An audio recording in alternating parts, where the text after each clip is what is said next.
Hey there, welcome back to another video. This time around, it is yet another epic rant.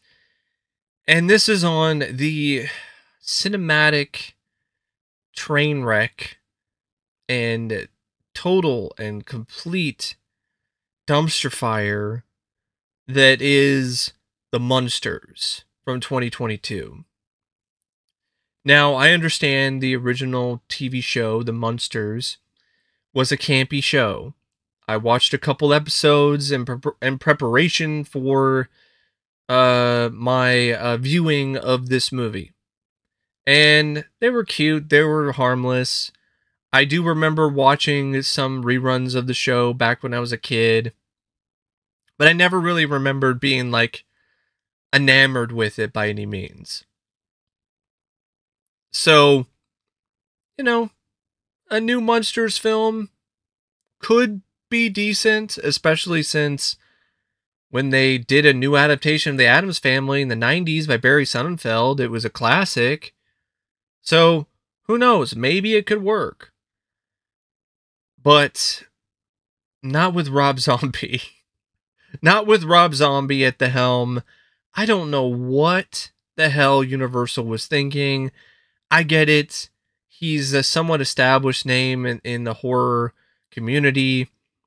He's a big fan of the Munsters, apparently. Although, if you watch this film, it's really kind of surprising that if he's such a big fan of the Munsters, but he makes a total piece of shit with the Munsters name on it that's so bad and so rank that no one will want to touch the Munsters property for years to come. So, I mean, call yourself a fan and then you take a massive dump all over it? Okay. All right. Cool. So, this was never going to work. This was a train wreck that you could see a million miles away. You could see it coming light years away. Because Rob Zombie's style, Rob Zombie's aesthetic, while visually pleasing at times, his style of writing and his style of characters does not lend itself to a campy B-movie that's in the vein of something you might see in the 50s. Does not work. You have a guy who directs mostly intense, gory, just violent and offensive horror films, and you have a PG property.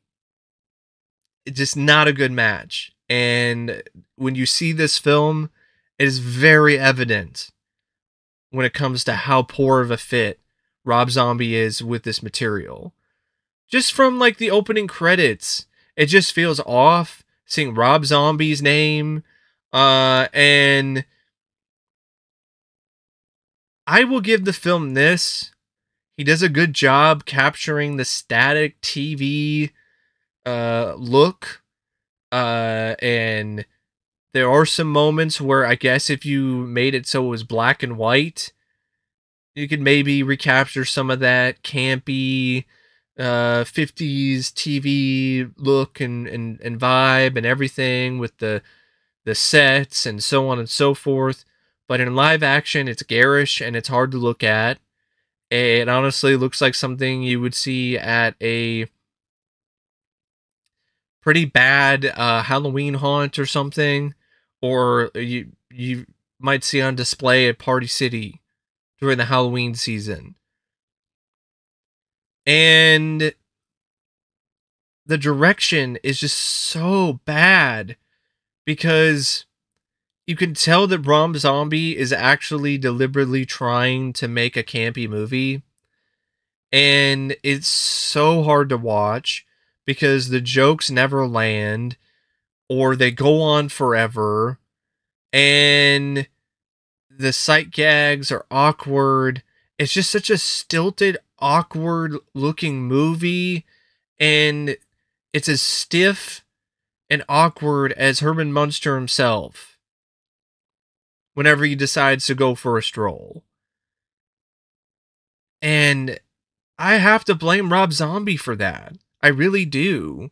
Because he's the director. He's the one that probably establishes the tone, establishes the vibe. And he's the one that had most of the control here. He's also the one that wrote this movie. If you even want to call it that. Because it barely even feels or plays out like a movie. It just feels like a bunch of random scenes that are just slapped together. And not really in a cohesive fashion. Just very haphazardly. And I mean, yeah, the direction is bad. I mean, beyond bad. Some of the worst, honestly, that I saw from 2022. Just because of the fact that this is something he's supposedly passionate about and he's been wanting to do for years. Doesn't show it when you watch the movie. Because it seems like a zombie, an actual zombie directed this movie. And it doesn't understand what made the first, made the original incarnation of the Munsters so beloved, I guess, because you watch that show, it's charming. There's nothing charming about Rob Zombie's The Munsters. It's either so awkward, it's painful to watch, or it's annoying. There's no in between. And yeah, the plots in some of those some of the episodes of the original show weren't necessarily the most complex, but it was a TV show. This is a movie, and it doesn't even feel like it has writing that's on par with anything in that show from the 50s. I think it was the 50s or the 60s. I don't remember exactly when, but I know it was around that time. And I'm like, are you kidding me? You don't have the same level of writing in terms of the quality, in terms of the gags, in terms of the setups as something from decades ago? I mean, I'm just flabbergasted by that. But that just shows you how bad Rob Zombie is when it comes to being a writer. Like, what plot is there? It's basically when Harry met Sally, but it's when Herman met when Herman met Lily. That's basically what it is. When Herman met Lily, and it's boring, and you don't care. You don't care whether or not they live happily ever after or drive off a cliff in their car and get in a flaming wreck. And it just goes on forever. There's stuff with Herman and Lily singing together, and stuff. The whole origin of Herman, which also feels stretched out. There's this whole subplot with this werewolf guy who makes a deal with somebody, and they sell the mansion, and he goes to a casino or some shit, and he lost a bunch of money, and now he has to get money back to pay some creditors or something. And so that's why he makes this deal with these other people in order to sell the mansion. And so that's why Grandpa the vampire and Herman Munster and Lily, they have to all move to Hollywood. There's no reference or mention of the son, the werewolf kid. Not mentioned at all in this. There's a werewolf, but it's not the kid, because it's like a prequel, I guess. And like the movie doesn't even have a climax. It just things just happen. There's this whole stuff with Lily at the start of the movie where she's looking for dates, and it's all just one bad date after another with this Nosferatu guy who thinks he's funny and hot shit, but he's lame as hell. There's this stuff with Herman, who was created by his maker for a different reason, but the brains got switched, which I'm like, okay, this just reminds me of Young Frankenstein. It was done a million times better than that. I understand the show predated Young Frankenstein, but you see where I'm coming from. And there's this just repeated gag about the guy having leprosy or something, Or he goes and lives with the lepers. I'm like, because he's so embarrassed. Because he thought that Herman Munster was going to be this big TV star. But because he put the wrong brain was put in there, he's a laughing stock. And so he goes and lives with the lepers. And you have the stuff with the grandpa, with the vampire, who just doesn't want anything to do with Herman because he thinks he's a loser, and he's right. The Count, he's totally right. He's not wrong at all. The Count's like the only character in this that has any sense. And Lily, she meets Herman, falls head over heels with him, and they just go on dates, and they go to France, and they watch movies with the creature from the Black Lagoon for some reason, and they're laughing and having a good time, and I'm dying inside, and I feel like my brain is being turned into mush, and it's dribbling out of my asshole. And then there's the whole stuff where they move to LA, they try to be movie stars, they go to some real estate agent who's inexplicably randomly played by Cassandra Peterson, who you might know as Elvira, and they are all fawning over this dilapidated mansion, and she thinks that they're into this nice-looking suburban house, but of course not. They're into the dilapidated mansion, and they buy it for cheap. They move in, they have some party, some Halloween party, and they win some costume contest, and then the movie is over. And you're like, wow. Can I get the 2 hours that I wasted on this back, please? I know it's only 110 minutes, but it might as well be 2 hours. Like, there was no reason for this to be even 110 minutes, because there's no actual plot. There's no actual arc. There's nothing. There's no. The only solution is, oh, well, we don't have money. Well, now we have money, and now we have a mansion, and let's do the intro for the show now, and now the movie's over. Say whatever you want about like an adaptation like the Flintstones, from the 90s. That had a plot at least. Not the best plot, but at least there was a plot, and there was a conflict, and there was something other than, oh, is Lily gonna fall for Herman? We already know that they're going to, so there's nothing really there when it comes to that. The werewolf guy, who gives a shit about him? I care as much about him as the hair on my asshole. Don't give a fuck about the hairy werewolf douchebag character who just wants to mooch off of people and just seems like an untrustworthy twerp.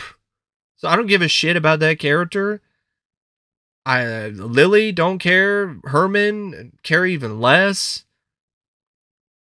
I would say out of all the characters here, like, the Count comes across as the most likable, and he gets some of the few lines of dialogue that make me smirk. But yeah, even on that front, the script sucks. This is not funny. It's not charming. It's not like so bad it's good. It doesn't really capture the same style of camp humor as the original show. It's just crazy to me that Rob Zombie is such a huge Munsters fan, and this is what he comes up with. It's so tonally distant and just not even really close to being faithful to the Munsters and the sitcom from the 60s, other than the aesthetic and the fact that it's corny. See, I think Rob Zombie got corny confused with campy. See, there's a difference between being campy and being corny. Like, if you're campy, you're in on the joke, tongues in your left cheek, and, there are some things that don't land, but camp can be fun. Camp can be entertaining. Look at the 60s Batman show. Look at the Munsters show. That's camp. That's pure camp. That's entertaining, despite it being like over the top and ridiculous. This is corny. Like, just look at the scene with Cassandra Peterson and her dressed up as a witch. She goes in and sees the Munsters and then faints. And then compare that to other stuff that you saw in the Munsters show or the Addams Family with John Astin and so on and so forth. And it's night and day. I mean, even have one of those just cheesy sound effects when Cassandra Peterson falls over. So, yeah, just a really, really bad script. And I keep mentioning this, but it bears repeating. This is from a fan of the Munsters. The cast, not much better. And it stars with Sheri Moon Zombie. For the love of fucking Christ, Rob, can you stop casting your talentless wife in every movie that you are a part of? She cannot act. She's awful. I've seen porno actresses and people who act in high school plays. No, not high school. Junior high school plays. Actually, let's go even further back. Elementary school plays who are better actors than your wife. Stop it. It's nepotism at its finest. It's a prime example of why some people only have a career because of who they're married to and who they sleep with. That is it. There's no other reason for her to continually get any roles because she sucks so epically bad at acting. There's a reason no one else has ever hired her for anything. Because she sucks that bad. Just stop. And she doesn't fit here either. Because it comes across as just painfully cringe, like every other performance that Sheri Moon Zombie has ever done in her entire career. If not even more so, because she's tasked with camping it up and vamping it up and being more over the top, which just means more annoying and more hard to watch. It's criminal. It's criminal to subject people to Sheri Moon Zombie's acting. Just stop it, man. Daniel Phillips, he's got the look of Herman, but his voice is all off. And this laugh that he has is so obnoxious. It's like not just nails on the chalkboard. It's just everything on the chalkboard. You know, you're taking people are taking nails and scraping on the chalkboard, but they're also scraping the saw blade on there, and they're scraping sandpaper and just everything out of the fucking toolbox all on the chalkboard with the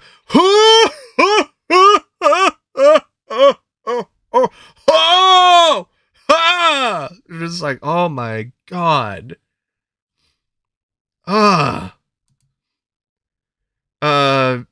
And then just that voice too.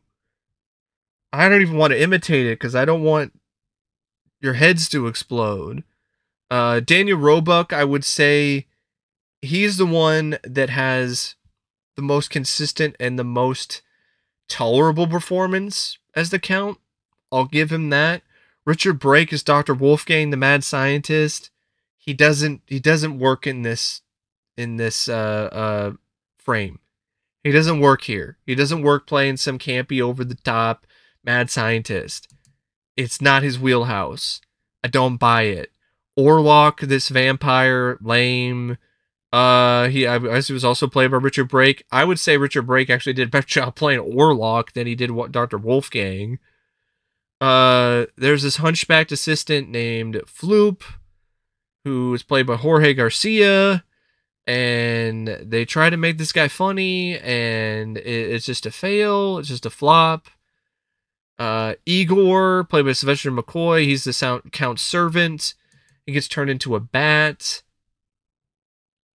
The performance didn't do it for me. I didn't think the guy had really very good comic timing, and I don't think he really worked that well with Daniel Roebuck. You have this woman who's the ex-wife of the Count, named Zoya, played by Catherine Schell, who is the one that ultimately buys or takes the mansion away. Cassandra Peterson plays Barbara Carr, the real estate agent.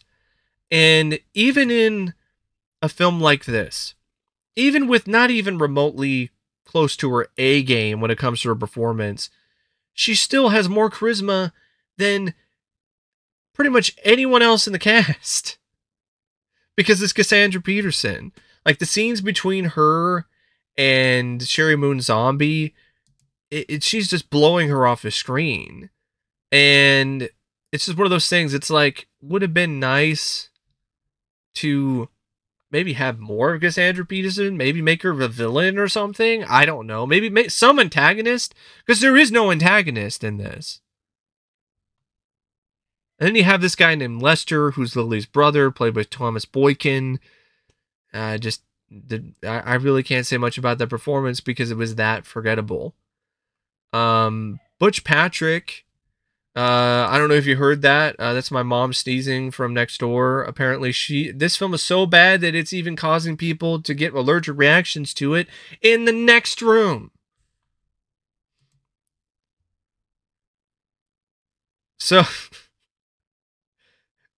yeah, Butch Patrick, like I was saying, he played Eddie Munster on the original show. And by the way, yeah, Eddie. I forgot the name of the werewolf kid. My bad. But yeah, Eddie, he provides the voice of this Tin Can Man, which is this random robot that just shows up for a couple scenes. Why it's there? Who knows? It's just random, and that's supposed to be funny. Pat Priest, who played Marilyn Munster, she voices the Transylvania Airlines announcer when they get on the plane. But yeah, that's your cast. Really not the greatest cast. Definitely doesn't help that you got Sheri Moon Zombie playing Lily Munster. Oh, Herman. The cinematography by Zoran Popovic. I will say this. The cinematography, it does pop. This film has some great looking lighting. Even in, the garish color, it does have some nice looking lighting, even though it does kind of remind me of some kind of poor man's version of Creepshow. But I do still appreciate the effort. It's got some nice lighting. There are some times where it does look kind of nice. In terms of the aesthetic and visually, I appreciate the fact that a lot of the sets were built for real and it wasn't behind a green screen, because they easily could have done that for this kind of cheap movie, but they didn't go there. And the sets did seem like a labor of love, and they had a certain charm to them. And I would say those are one of the sets were honestly one of the main reasons why I kept trying to push myself through this movie, just to see what else the set designers were going to come up with. The costume design is also pretty solid, pretty much on the same level as the art direction and the production design. The editing, though, by Vanek Meridian, it's not really good. It's a big reason why some of the jokes just die. It's another reason why the film just feels like it's 3 hours long, because scenes just drag on forever when they could be just trimmed a little tighter. And the music by Zeus, it should just be zzz, as in snooze, because the music is just snooze inducing. Like, it's just boring. It's the kind of music that really doesn't do much of anything. It doesn't add to the film that much. It doesn't really detract from the film that much, because you barely even notice it, other than maybe the main theme. And yeah, for 110 minutes, it feels like 310, or at least 210. Because there's no real arc, there's no real narrative to it, there's no main antagonist. There's no reason to really care about anything that's happening on the screen. It just feels like cutscenes or cutaway gags. They're just shoved together in some unholy monster Just and maybe that was the whole point. Hey, Herman Munster is based on the Frankenstein monster. Let's make a movie that is Frankenstein. Let's make a Frankenstein movie that's made out of different parts and patch it together in just weird and misshapen fashion. And that's what you get. You get this weird experiment of a movie that has no real arc, no real narrative, that there's not much depth to the characters. There's really not a whole lot new that's brought to the Munsters mythology. And what is new is out of place and isn't needed. And you just have a film that is just incredibly difficult to watch because it's just so bad on so many different levels, and not in a way where it's entertaining. Like, it's not so bad it's good. Like, it's so bad that it hurts. It'll give you a headache. It'll give you hemorrhoids. You know, that kind of bad. But anyway, I don't know what else to say about the Munsters. I've talked about it more than I thought I was going to be perfectly honest. Except, thanks for watching my review, and as always, I'll see you later. See ya.